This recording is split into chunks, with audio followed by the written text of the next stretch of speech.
Everyone, उम्मीद है आप सब लोग जो है वो खैरियत से होंगे and welcome back to weekly session. नाजरीन, इन सेशंस का बेसिकली मकसद यही होता है ताकि हम आप लोगों को स्टॉक मार्केट के हवाले से जो है वो अप टू डेट रख सकें। और इसके अलावा नाजरीन, अपने फ्रेंड्स को, रिलेटिव्स को, अपने सर्कल में वीडियो जरूर शेयर किया करें ताकि वो लोग भी स्टॉक मार्केट में काम कर सकें, अपने फ्यूचर को बेसिकली सिक्योर कर सकें और पोर्टफोलियो जो है वो बेहतरीन अंदाज में मैनेज कर सकें। नाजरीन, चैनल को लाइक भी जरूर किया करें, सब्सक्राइब भी जरूर किया करें ताकि आप लोग जो है वो हमारी आगे आने वाली वीडियो से नोटिफाई रहें। इसके साथ ही साथ नाजरीन, मैं बताती चलूँ, आज बेसिकली हमारे जो गेस्ट हैं, ये जो है हमने फर्स्ट टाइम अपने चैनल पे जो है इनवाइट किया है। He is basically CEO of IGI securities. और रजा हुसैन जो है वो उनका नाम है। तो हम बेसिकली हमने इनवाइट इसलिए किया है ताकि हम आज के मार्केट के हवाले से जो है वो बात कर सकें इनसे। और बेसिकली जो पॉजिटिविटी चल रही है मार्केट में 2 दिन से after the rollover week, तो ये क्या वजह है? क्या प्राइम मिनिस्टर, हमारे जो प्राइम मिनिस्टर हैं वो चाइना जो विजिट किया है,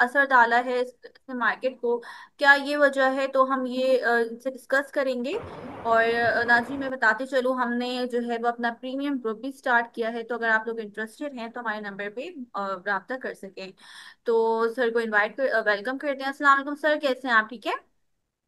जी वालेकुम सलाम। ऑल वेल जी, थैंक यू। जी सर, सबसे पहले जो है हमें बताइएगा, आज की मार्केट का एक ओवरव्यू दे दें। आज भी हमने मार्केट को पॉजिटिव देखा, एंड भी पॉजिटिव हुआ, तो क्या वजह है इसकी? जी, आज मार्केट ने अच्छे लेवल्स पे क्लोजिंग दी। हम काफी दिनों से देख रहे थे कि 150,000 के करीब के लेवल पे मार्केट रेजिस्ट कर रही थी। और लास्ट वीक जो रोल ओवर वीक था उसमें हमने मार्केट में प्रेशर भी देखा, बट रोल ओवर वीक जैसे ही कंक्लूड हुआ तो then onwards we saw a good recovery in the market. आज 151,000 का लेवल भी क्रॉस किया बाजार ने, और उसके बाद 150,975 पे बाजार ने क्लोजिंग दी है। और इसमें मेजरली अगर हम देखें तो फर्टिलाइजर सेक्टर और बैंकिंग सेक्टर के स्टॉक्स ने इंडेक्स को अच्छी सपोर्ट प्रोवाइड की। अ, अगर हम पिछले कुछ सेशंस की बात करें तो पिछले सेशंस में सीमेंट सेक्टर ने अच्छी परफॉर्मेंस दिखाई थी, बट आज हमें कुछ प्रॉफिट टेकिंग भी नजर आई सीमेंट के स्टॉक्स में। एंड उसमें थोड़ी सी नेगेटिविटी थी, but it was mostly profit taking. लगता यह है कि अगर मार्केट 1,51,000 के लेवल पे सस्टेन करती है तो हमें बुलिश मोमेंटम कंटिन्यू होता हुआ नजर आएगा। But simultaneously I think in levels पे प्रॉफिट टेकिंग भी होती रहेगी। अगर मार्केट डिप लेती है तो आई थिंक सपोर्ट लेवल जो है वो 148,500 टू 600 के लेवल पे मिलेगा। But at the same time, at the moment, हमें आई थिंक आज की क्लोजिंग को देख के लगता है कि मार्केट में बुलिश मोमेंटम जो है वो कंटिन्यू रह सकता है। आपने जो सवाल किया कि उसकी मेजर रीजंस क्या है, मल्टीपल रीजंस हैं। अगर अब रिसेंटली अगर हम देखें तो जो इन्फ्लेशन के नंबर्स आए अगस्त के, वो those were better than expectations. 2.99%, 3% से थोड़ा कम का इन्फ्लेशन का नंबर आया। जुलाई में 4% प्लस थी इन्फ्लेशन के नंबर्स। हमारा डेलीगेशन चाइना गया हुआ है, वहां पर भी वहां से उम्मीद है कि कुछ अच्छी खबरें आने के इम्कानात हैं। सर्कुलर डेट से रिलेटेड कुछ मामलात हैं जिसमें चाइनीज आईपीपी से रिलेटेड कुछ डिस्कशंस होनी है। So overall I think market और इन्वेस्टर्स जो हैं वो इस डेटा को देखते हुए सेलेक्टिव बाइंग जो है वो कंटिन्यू होती रहेगी। सही। अच्छा सर, 15 सितंबर को मॉनेटरी पॉलिसी अनाउंस होनी जाएगी, तो क्या लगता है, क्या इंटरेस्ट रेट चेंज होगा? 1% डिक्रीज होगा? कितना डिक्रीज होगा? क्योंकि इन्फ्लेशन के नंबर जैसे अभी आपने बताया कि इंक्रीज हुए हैं after the flood situation over the Punjab, तो क्या लग रहा है आपको मॉनेटरी पॉलिसी? देखिए, आई थिंक जो अभी इस वक्त जो एक मेजर इशू हमें नजर आ रहा है वो फ्लड्स हैं। और फ्लड्स में अगर आप देखें तो उसमें अभी एग्जैक्टली नंबर सामने नहीं आए हैं कि कितना बड़ा नुकसान है। अभी तो फ्लड कंटिन्यू हो रहा है। जब फ्लड कंक्लूड होगा तो इसके एग्जैक्ट लॉसेस जो हैं वो सामने आएंगे। बट इन मामलात को सामने रखते हुए आई थिंक स्टेट बैंक जो है वो कॉशियस स्टैंस लेगा। और इस मॉनेटरी पॉलिसी में मुझे नहीं लगता कि इंटरेस्ट रेट कट जो है वो आएगा। ऑल्दो अगर आप देखें तो बहुत बड़ा गैप है between the policy rate and the inflation numbers. But जो सैलाब की सूरत हाल है उसको सामने रखते हुए हो सकता है कि इन्फ्लेशनरी प्रेशर बढ़े अगले महीनों में। इन्फ्लेशन के नंबर थोड़े ज़्यादा आने के इम्कानात हैं, और इसी चीज़ को सामने रखते हुए in all likelihood state bank जो है वो स्टेटस को इस दफ़ा मेंटेन करेंगे, और मे बी अगली मॉनेटरी पॉलिसी में कुछ कट देखने की एक्सपेक्टेशंस हो सकती हैं। अच्छा, एज यूजुअल पार्टिसिपेंट साथ मौजूद हैं तो उनके सवाल ले लेते हैं। आतिफ, अपना सवाल करें फर्स्ट। अस्सलाम वालेकुम। वालेकुम सलाम जी। अच्छा, ये मुझे मालूम करना था, लकी कोर इंडस्ट्रीज, गेट्रॉन और ट्रीट बैटरी, इन तीनों के हवाले से मालूम करना था कि इनका आपको फ्यूचर कैसा लगता है और क्या टारगेट प्राइस हो सकती है। आपने गैट्रॉन बताया, लकी कोल इंडस्ट्रीज, क्या और कॉल तो नहीं हो रही है ये नंबर। और ट्रीट बैटरी। जी देखिए, मैं यूजुअली सेक्टर लेवल पे तो आपको फीडबैक दे सकता हूँ। इंडिविजुअल स्क्रिप्ट्स से related I think it would be better if you consult an analyst who is actively covering these shares. Treat battery का जहाँ तक ताल्लुक है, आई पर्सनली अंडरस्टैंड कि उनका प्रोडक्ट अच्छा है। उनके जो कैपेसिटी है वो अंडर यूटिलाइज्ड है, तो उनके पास अच्छा रूम है फॉर इंक्रीज इन सेल्स। और उन्होंने कुछ ऐसे प्रोडक्ट्स भी बनाए हैं जो कि सोलर रिलेटेड, जो आपके सोलर पैनल्स वगैरह लगते हैं उसमें यूज होते हैं। बट हिस्टोरिकली उनके कुछ फाइनेंशियल कॉस्ट काफ़ी हाई रही है। इंटरेस्ट रेट के नीचे आने की वजह से उनको थोड़ा सा ब्रीदर उस एरिया में ज़रूर मिला है, लेकिन अदरवाइज आई थिंक जितना मार्केट में कंपटीशन है दूसरे प्रोडक्ट्स का, so it will take some time for this company to show its true potential. ठीक है जी। और Lucky Core Industries is a good company, I think इसमें अच्छा पोटेंशियल है। अच्छा ग्रुप है, तो उसको देखा जा सकता है। टारगेट प्राइस मैं अभी कोट नहीं करना चाहूंगा। और गैट्रॉन के ऊपर मेरा कोई व्यू नहीं है, मैंने उसको क्लोजली अभी रिसेंटली मॉनिटर नहीं किया। Thank you. Next question, Tariq Aziz, अपना सवाल करें। अस्सलाम वालेकुम सर। वालेकुम सलाम। अच्छा सर जी, मेरा क्वेश्चन ये है कि ये अभी बात हो रही थी ट्रीट बैटरी की, तो आपने बताया कि इनको फाइनेंशियल क्राइसिस थी कंपनी की। मुझे एक बात ज़रा आज थोड़ा समझा दीजिएगा कि ये ट्रीट बैटरी जब ये लॉ हुआ था, आया था स्टॉक मार्केट में, इन्वेस्ट हुआ, 14 रुपए से ये शुरू हुआ और बिला तातुल लॉक लगाता हुआ 63 65 तक गया। हमारा रेगुलेटर जो एसईसीपी है, एसईसीपी को ये चीजें नजर नहीं आती कि इसके अंदर सट्टा करा के और एक 14 रुपए की चीज को 65 करके वहां पर लोगों को, आम आवाम को उसमें फंसा के, जब आप खुद कह रहे हैं कि इसकी फाइनेंशियल चीजें खराब थी तो उसको बढ़ा दिया जाता है। मेरा क्वेश्चन सिर्फ इतना है कि हमारे पाकिस्तान स्टॉक एक्सचेंज और दूसरे लोग, मैनेजमेंट, ये चीजों को सट्टा करती हुई देखती रहती हैं, आंख बंद बंद रखी हुई होती है, और जब आवाम उसमें पूरी तरह घिर जाती है तो फिर ये न्यूज़ चला के कि जी खराब है और वो 12 रुपए 11 रुपए पर आ गया।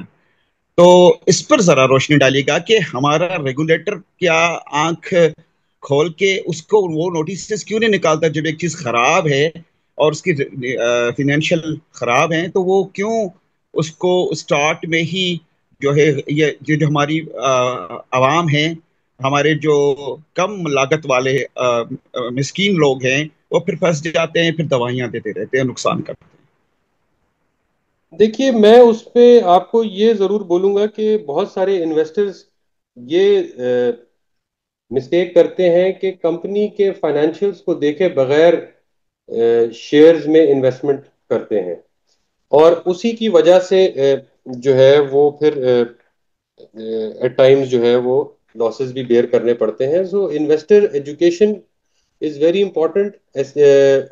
स्टॉक एक्सचेंज, एसईसीपी और आपका जो ब्रोकर है, आपने उसके साथ बहुत सारे इनिशिएटिव्स रेगुलेटर्स ले रहे हैं for investor education as well, but it's a free market. तो फ्री मार्केट में जो है वो अनलेस के कोई मैं उस पर कमेंट नहीं करना चाहूंगा कि एसईसीपी को क्या करना चाहिए और क्या नहीं करना चाहिए, बट मुझे ये जरूर मालूम है कि एसईसीपी का जो मॉनिटरिंग डिपार्टमेंट है वो बहुत क्लोजली चीज़ों को मॉनिटर कर रहे होते हैं, और अगर अनयूजुअल मार्केट में किसी भी शेयर में वॉल्यूम या शेयर प्राइस में फ्लक्चुएशन होती है तो वो उसको इन्वेस्टिगेट करते हैं।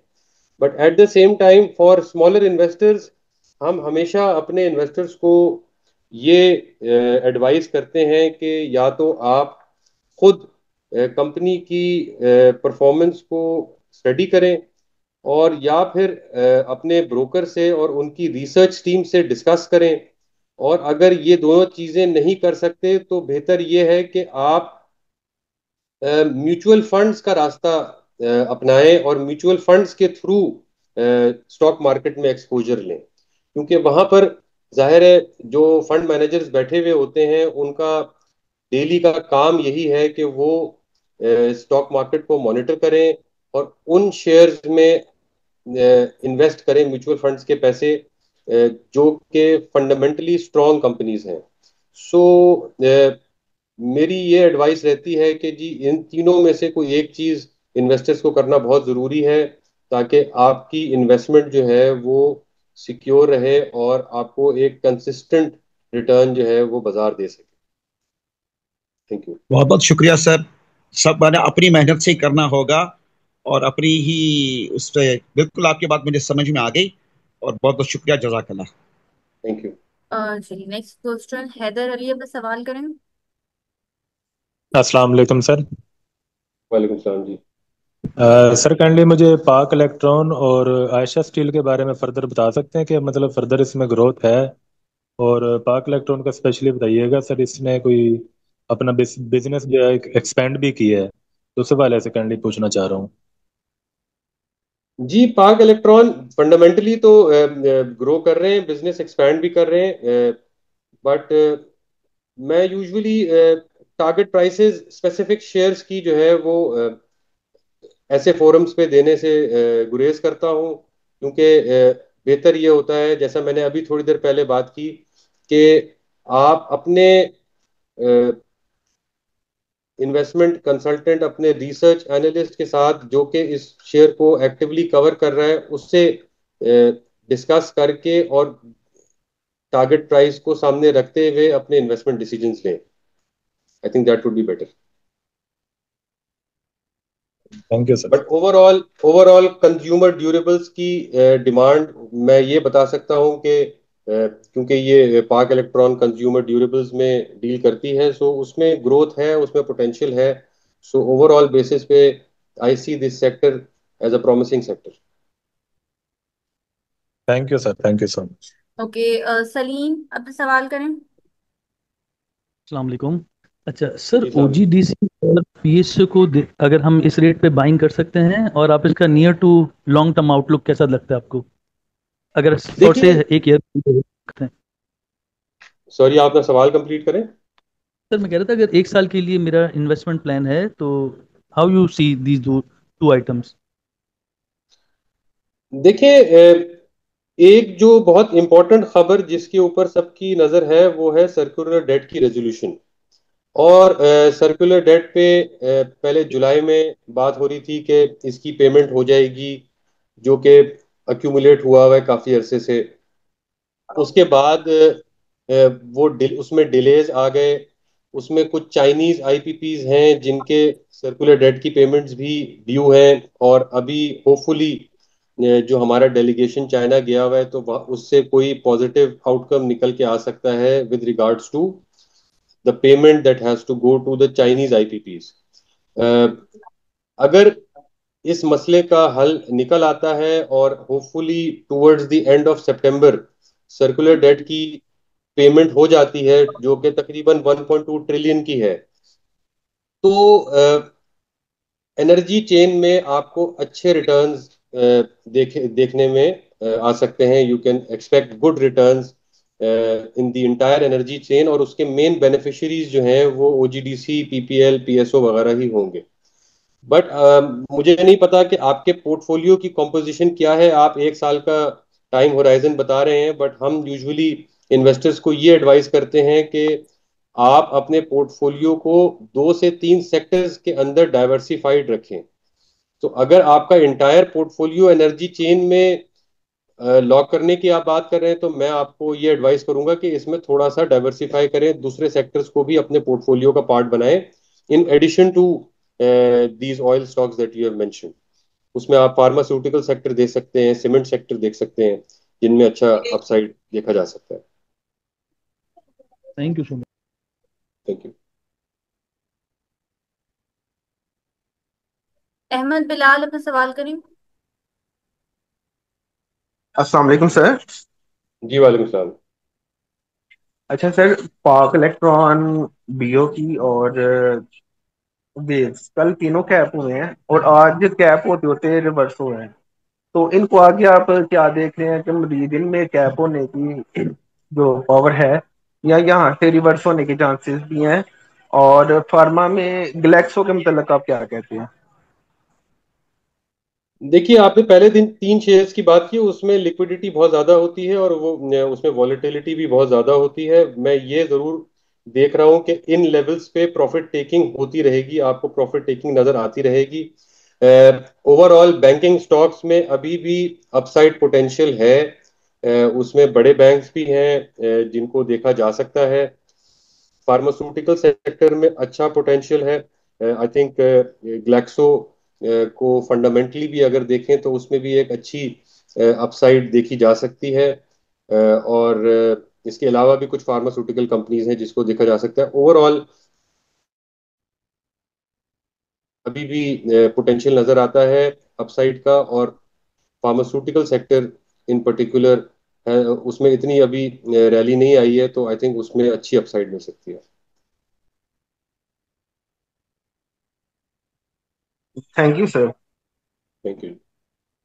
तो नेक्स्ट क्वेश्चन कमरान अपना सवाल करें। अस्सलाम वालेकुम जी वालेकुम सलाम। सर, ये मालूम करना है कि इस पूरी रैली में जो 1.5 से 2 साल में पूरी रैली चली है, 250 से 300% का गेन हुआ है मार्केट में। इस पूरी जी रैली के अंदर टेक्नोलॉजी सेक्टर बिल्कुल गायब है, ठीक है। और सर, ये खास तौर पे मैं बात कर रहा हूँ एवीएन की, ऑक्टोपस की बात कर रहा हूँ, नेटसोल की बात कर रहा हूँ। सर, इनमें क्या ऐसी फंडामेंटल इशू है कि जो कि हमें बताया नहीं जा रहा या फिर आम इन्वेस्टर को बताया नहीं है? क्या वजह है कि ये बिल्कुल चला ही नहीं है एवीएन, खासतौर पे जो जो कि इतना फेवरेट शेयर हुआ करता था पहले, अब बिल्कुल लोग उसकी तरफ ध्यान नहीं दे रहे, खासतौर पे 1 साल से। क्या बात है सर, इसमें कुछ है मसला है कोई? देखिए, टेक्नोलॉजी सेक्टर ओवरऑल ही अभी उस तरीके से परफॉर्म नहीं किया जिस तरीके से मार्केट ने परफॉर्म किया है। अगर आप देखें तो जो मेन रैली आपको मिली है उसमें बैंक्स ने अच्छा परफॉर्म कर दिया हुआ है। उसमें फर्टिलाइजर सेक्टर ने अच्छा परफॉर्म किया है। तो आई थिंक टेक्नोलॉजी सेक्टर में आई थिंक अपसाइड की पोटेंशियल अभी है उसमें, और जो बड़े प्लेयर्स हैं उनको भी देखा जा सकता है, जिसमें आई थिंक आपको अच्छा अपसाइड नजर आ सकता है मूविंग फॉरवर्ड। लेकिन सर बात वही है ना कि जैसे फेवरेट शेयर हो करता था पहले, जैसे एवीएन हो गया, ऑक्टोपस हो गया, हमारा नेटसोल हो गया, ये बिल्कुल नहीं चले। मतलब कोई तो सर वजह होगी ना खास तौर पे इसकी वाले से। हालांकि ये दौर तो पूरा एआई की तरफ जा रहा है, टेक्नोलॉजी की तरफ जा रहा है, फिर लोग इस तरफ क्यों नहीं है, क्यों अटैक नहीं हो पा रहे? सॉरी, बैकग्राउंड में शोर काफी है, मुझे आपका सवाल आपको रिपीट करना होगा। सर थोड़ी अजान हो रही सर सिर्फ, तो आवाज शायद आपको ना आए मेरी ना, अजान हो रही है सर, सॉरी। कंक्लूड हो जाए तो आप फिर सवाल कर लें, तब तक दूसरा सवाल ले लेते हैं। जी नेक्स्ट क्वेश्चन ले लेते हैं। जावियार अपना सवाल करें। अस्सलाम वालेकुम सर। वालेकुम जी। सर, हबको को कैसे देखते हैं, इसमें इन्वेस्टमेंट करनी चाहिए, ये कैसी कंपनी है? देखिए, हबको ने अच्छा डाइवर्सिफाई किया है। बीवाईडी इन्होंने लॉन्च की है गाड़ियों में। हबको हिस्टोरिकली एक डिविडेंड यील्डिंग शेयर हुआ करता था, but over time it has emerged as a growth story. I think fundamentally अच्छा शेयर है, देखा जा सकता है, और इसमें आप पोजीशन ले सकते हैं। बट अगेन अच्छा आई सर। वुड रिपीट कि अपने पोर्टफोलियो को डाइवर्सिफाइड जरूर रखें। अच्छा, दूसरा ये कि सीमेंट सेक्टर ये अभी आगे और चलेगा, ये बस इधर तक था? देखिए सीमेंट में मुझे लगता है कि क्योंकि अभी सैलाब के मामलात के बाद रिहैबिलिटेशन और वाटर मैनेजमेंट से रिलेटेड अब कुछ डेवलपमेंट्स डेफिनेटली होंगी, और उसकी वजह से सीमेंट की डिमांड बढ़ेगी। सो आई थिंक के सीमेंट सेक्टर को देखना चाहिए। Thank you sir. Next question, Javed Iqbal. जी, मैं हेस्कोल के बारे में पूछना चाह रहा था कि ये हेस्कोल कई साल से डिफॉल्टर सेगमेंट में है, तो आपके पास कोई ऐसी इंफॉर्मेशन है कि कब ये नियर फ्यूचर में इसके डिफॉल्टर सेगमेंट से बाहर आने का कोई चांस है इसका? देखिए हैशकॉल के काफी मामलात कॉम्प्लिकेट हो गए थे, क्योंकि हैशकॉल में बहुत बड़ी एक बैंकों की फाइनेंसिंग थी जिसपे उन्होंने डिफॉल्ट किया था। और जो मेरी नॉलेज है उसमें कुछ बैंक्स के साथ उनकी बात चल रही है, जिसमें अगर रीस्ट्रक्चरिंग उनकी थ्रू हो जाती है और उनको कोई वेवर्स मिल जाते हैं तो फिर उसमें कोई अच्छी आप टर्न अराउंड देख सकते हैं। But that time will tell of course how things unfold as far as Hascol is concern.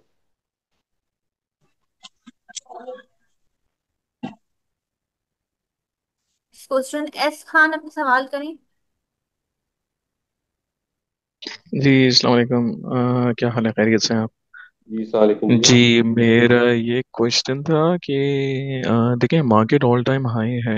ये पहले भी मैं क्वेश्चन कर चुका हूँ, मगर मुझे थोड़ी सी क्लैरिटी नहीं मिली थी कि जो स्टॉक जैसे ओजीडीसी है या टीसीआर है फॉर इंस्टेंस, या आपको है, वो लोग जब अपनी डिविडेंड यील्ड देते थे तो उनकी शेयर प्राइस जो होती थी वो तकरीबन हाफ टू हाफ प्राइस होती थी। अब बिकॉज उनकी स्टॉक प्राइस बढ़ चुकी है तो उनकी डिविडेंड यील्ड जो है वो ग्रेजुअली कम हो रही है।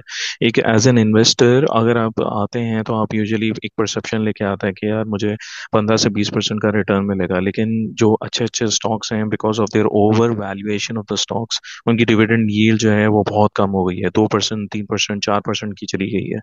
सो ये जो है ना, ये एज एन इन्वेस्टर थोड़ा सा जो है ना मार्केट को वो करता है कि मतलब एज एन इन्वेस्टर आदमी सोचता है कि यार डिविडेंड यील्ड इतनी कम है। और कैपिटल गेन की जहां तक बात है तो already the shares are like all time high. जैसे कि अगर एक आदमी ओजीडीसी है 260 का है, तो खैर उसमें अभी भी पोटेंशियल है to grow it to 300 something like that, मगर जो सीमेंट के जैसे बहुत सारे स्टॉक्स हैं वो ऑल टाइम हाई हैं, मगर उनमें अब इतना पोटेंशियल नहीं है जितना पहले था। कि जैसे 9 रुपए का शेयर जो है वो 50 रुपए पे भी चला गया, मेपल लीप है 100 रुपए पे चला गया, मगर उसमें इतनी ग्रोथ नहीं है कंपैरेटिवली। अगर वो ग्रो भी करेगा तो 50% करेगा, not more than that, because एक लिमिट होती है ना ग्रोथ ऑफ स्टॉक की। लेकिन पहले तो मार्केट सस्ती थी, तो आप इस चीज़ को कैसे देखते हैं? दूसरा एक बस मुझे और क्वेश्चन पूछना था कि आप मेपल लीफ सीमेंट को कैसा देखते हैं फॉर 2 years, नेक्स्ट 2 years, और इमेज रीट ला रहा है, अपना आईपीओ लॉन्च कर रहा है, तो उसको आप कैसा देखते हैं? देखिए जहां तक आपने जो पहला सवाल किया उसमें जो आप ओवरऑल रिटर्न्स की बात कर रहे हैं, तो वो डिविडेंड यील्ड के साथ कैपिटल गेन को भी अकाउंट फॉर करना पड़ता है when you talk about 20-25% return. ठीक है जी। दूसरी चीज जो इंपॉर्टेंट देखने वाली होती है अदर देन डिविडेंड यील्ड, वो होता है प्राइस टू अर्निंग मल्टीपल। ठीक है जी। खासतौर से जो अदर देन होल्ड जो बैंक्स हैं और होल्डिंग कंपनीज हैं जिसमें प्राइस टू बुक ज्यादा रेलेवेंट होता है, उसके अलावा कंपनीज में प्राइस टू अर्निंग मल्टीपल को आप देख के ये डिटरमिन करते हैं कि whether the sir share P is तो सबकी ओवर ऑल प्राइस। टाइम काफी हाई है इस वक्त अगर देखी जाए, एक्सेप्ट फॉर सीमेंट सेक्टर, सबकी पी तो सारे सेक्टर्स की काफी शदीद हाई है। नहीं, लेकिन हम लोग जो फोरसी कर रहे हैं जो हमारी कवरेज कंपनीज हैं उसमें अगर ओवरऑल अर्निंग्स की ग्रोथ जो है वो हम ज्यादा फोरकास्ट करें, क्योंकि हम फॉरवर्ड लुकिंग पीई पे काम करते हैं। ठीक है। जब कोई भी एनालिस्ट पीई को देखता है तो वो ये देखता है कि जो फोरकास्टेड अर्निंग्स हैं जिसमें कि ऑलरेडी ग्रोथ अगर नजर आ रही है तो उसकी बेसिस पे आज पीई क्या निकल रहा है। सो आई थिंक हिस्टोरिकल एक तो अभी जो हमारा पी रहा है वो 8 का रहा है, अभी भी मार्केट का पी 8 से कम है। ठीक है जी, 2008 में तकरीबन 13 का पी था, 2017 में 12 का पी था। तो और सेकेंडली हमें जो अर्निंग्स में ग्रोथ नजर आ रही है वो तकरीबन 8 से 10% की अर्निंग्स ग्रोथ नजर आ रही है। तो फॉरवर्ड लुकिंग पी जो है वो अभी भी हमें जो है वो हिस्टोरिकल एवरेज से कम नजर आ रहा है। तो from that perspective there is room in certain sectors जिनको कि आप देख सकते हैं अक्रॉस द बोर्ड। मार्केट जिन लेवल्स पे है, ये एक्सपेक्टेशन करना विल बी हाईली ऑप्टिमिस्टिक कि बाजार यहाँ से कोई बहुत डबल तो नहीं हो सकती, जाहिर है 1,50,000 है। मेनली जो रिसर्च हाउसेज हैं उनके इंडेक्स टारगेट्स 1,60,000 to 1,70,000 के हैं। But there are certain sectors जिसके अंदर अभी भी रूम है because they have the potential of growing their earnings, और जो उनका फंडामेंटली जो ट्रेंड नजर आ रहा है उसमें उनकी अर्निंग्स ग्रोथ जो है वो उसकी एक्सपेक्टेशन है। उसमें आप फार्मास्यूटिकल सेक्टर को देख सकते हैं, बैंक्स में अभी भी पोटेंशियल है ऑफ ऑफ एन अपसाइड, और उसके अलावा आई थिंक कंज्यूमर सेक्टर में भी कुछ कंपनीज ऐसी हैं जो कि आपको अच्छी अपसाइड दे सकती हैं, जो अपने हिस्टोरिकल एवरेज पी से अभी भी कम पे ट्रेड हो रही हैं। So you have to you do selective stocks to really try and get a good return from the market. Maple leaf sir अच्छा लगता है आपको 1.5 साल में, तो कि इसके लोन्स जो हैं वो कवर अप हो जाएंगे 1.5-2 साल में, ये पे ऑफ कर देगा अपनी मेपल लायबिलिटीज? लीफ में अच्छा पोटेंशियल है जी, बिल्कुल देखा जा सकता है। सीमेंट सेक्टर में आई थिंक ओवरऑल भी डिमांड में तेजी नजर आई। यहाँ से भी 100 रुपए का हो चुका है, उसके बाद भी है जगह? देखिए रूम है, क्योंकि अगर हम करंट सर्कमस्टांसिस को देखें जिसके अंदर आपके फ्लड के रिहैबिलिटेशन रिलेटेड अब होपफुली चीजें होंगी, तो वो सीमेंट की यूटिलाइजेशन बढ़ेगी, सीमेंट के वॉल्यूम्स में इंप्रूवमेंट आएगी। So from that perspective we foresee that cement sector can give good upside. Thank you. दूसरी एक बहुत इंपॉर्टेंट चीज मैं अपनी बात कंप्लीट कर दूं, वो लिक्विडिटी होती है। तो अगर मार्केट में लिक्विडिटी है और फ्लोज आ रहे हैं तो फिर आपको उन चीजों को भी अकाउंट फॉर करना होता है। हम रिसेंटली ये देख रहे हैं कि म्यूचुअल फंड्स के में काफी ज्यादा एलोकेशन हो रही हैं towards stock funds. So that way I think the liquidity will continue to drive the market. Okay sir, thank you so much. Thank you ji. Rauf Mahmood अपना सवाल करें। सर जी वालेकुम सलाम। आवाज आ रही है सर? जी बोलिए। सर आप बहुत अच्छा तज्जिया दे रहे हैं, बहुत ही आप समझदार और बहुत ही काबिल इंसान है, बहुत अच्छा तज्जिया दे रहे हैं, बहुत शुक्रिया सर। सर मेरा एक स्टॉक है जो मैंने परचेज किया अभी रिसेंटली, कोसम। आप सर उसके बारे में तो मुझे बता दें कि उसका आउटलुक क्या है और वो माइनिंग की तरफ जा रहे हैं, ये तो बता दें सर, शुक्रिया। देखिए जहां तक इस कंपनी का ताल्लुक है, मार्केट की र्यूमर्स हैं कि काफी अरसे से हैं जिसमें इस किस्म की बातें हो रही हैं, but I think we don't have any concrete news as such with regards to this matter. So इसके आगे मैं कुछ कमेंट नहीं कर सकता इस कंपनी पे। सर आपने इमेज रीड के आईपीओ का नहीं बताया था मेरे क्वेश्चन में, how do you see it? देखिए इसको देखा जा सकता है, मैंने इसको क्लोजली अभी स्टडी नहीं किया, but I think REIT overall basis is a good asset class to look at. The sponsors are good, so there is no harm in looking at this. Okay, last But question ले REIT लेते के हैं। normally returns जो है वो packed होते हैं with obviously as you would know with rental yields. Okay, last question ले लेते हैं। अफशान भट्टी अपना सवाल करें।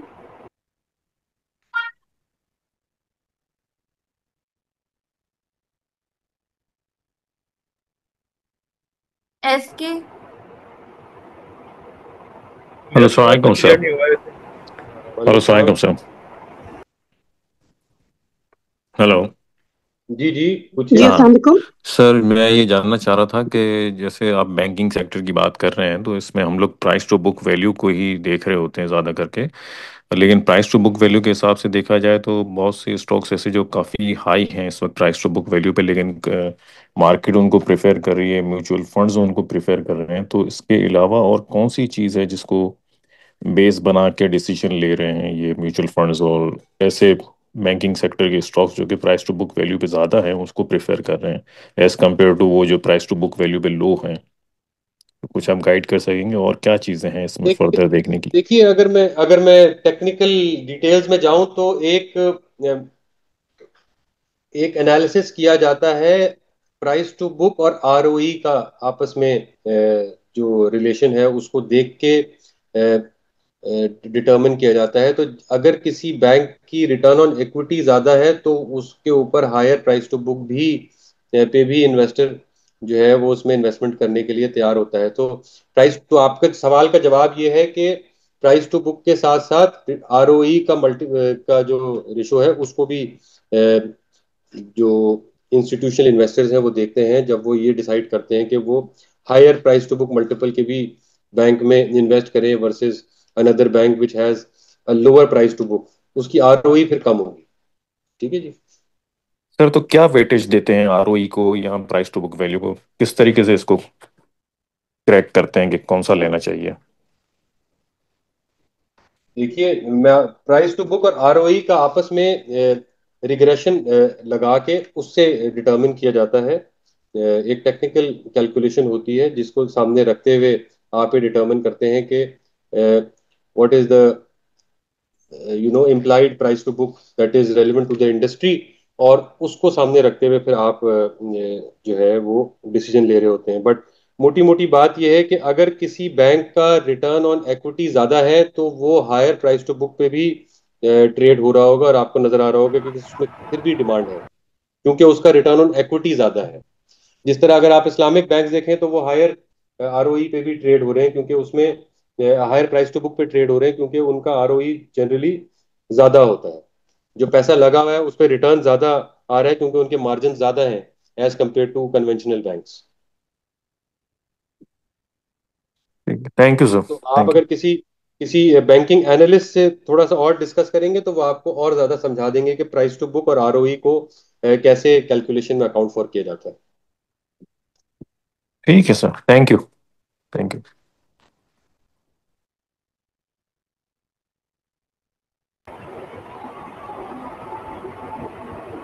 ओके, अच्छा सर, लास्ट जस्ट क्वेश्चन ये है कि कल की मार्केट को आप कैसा देख रहे हैं? कल कैसे परफॉर्म करेगी मार्केट? जैसे कि हम देख रहे हैं जिन कंपनीज के रिजल्ट अच्छा है वो कंपनीज जो है वो अच्छा परफॉर्म कर रही है, तो जो है जो कंपनीज अच्छे जिनके रिजल्ट्स हैं वही आगे भी आपको वही लग रहा है कि वही कंपनीज अच्छा परफॉर्म करेंगी? और चाइना के साथ जो CPEC 2 का जो ये मामला हो रहा है, तो आपको क्या लग रहा है कि ये कामयाब होगा? देखिए, जहां तक कल की बाजार का ताल्लुक है मुझे लगता है कि बाजार जो है उसमें बुलिश मोमेंटम कंटिन्यू करेगा हम्म। कल भी। और I think across the board तो नहीं बट सिलेक्टेड स्क्रिप्ट्स में आपको इन्वेस्टमेंट नई बाइंग नजर आती रहेगी। साइमल्टेनियसली एज आई सेड इन लेवल्स पे प्रॉफिट टेकिंग भी कंटिन्यू होगी। दो तीन जो मेन न्यूज़ हैं जिसपे इस वक्त इन्वेस्टर्स की नज़र है, सबसे इम्पोर्टेंट तो जो चाइनीज विजिट है वो है। उसमें थोड़ी सी टेक्निकलिटीज हैं क्योंकि जो सर्कुलर डेट है उसके अंदर एक लेट पेमेंट सरचार्ज का मसला है जिसपे चाइनीज आईपीपीज अग्री नहीं कर रहे कि उसका वेवर दें, और आईएमएफ की ये रिक्वायरमेंट है कि आप इसके ऊपर कोई रेजोल्यूशन लेकर आए। So that is a bottleneck. देखते हैं कि क्या निगोशिएशंस होती हैं क्योंकि अगर इस इशू के ऊपर कोई रेजोल्यूशन होता है तो ओवरऑल सर्कुलर डेट के ऊपर एक पॉजिटिविटी आपको देखने को मिलेगी। but it all depends on how things unfold with our delegation in China. Okay, अच्छा। रिजल्ट्स अच्छे आए हैं। आई थिंक जो सेक्टर्स मुझे लगता है कि अभी कंटिन्यू करेंगे परफॉर्म करना, उसमें सीमेंट्स को डेफिनेटली देखा जा सकता है। बैंकिंग सेक्टर जो है वो बाजार को सपोर्ट देगा, और उसके अलावा फार्मास्यूटिकल सेक्टर को देख सकते हैं, और कंज्यूमर प्रोडक्ट्स के कुछ कंपनीज हैं जो कि अच्छी वैल्यूएशन दिखा रही हैं, उसमें अच्छी अपसाइड आपको देखने को मिलेगी।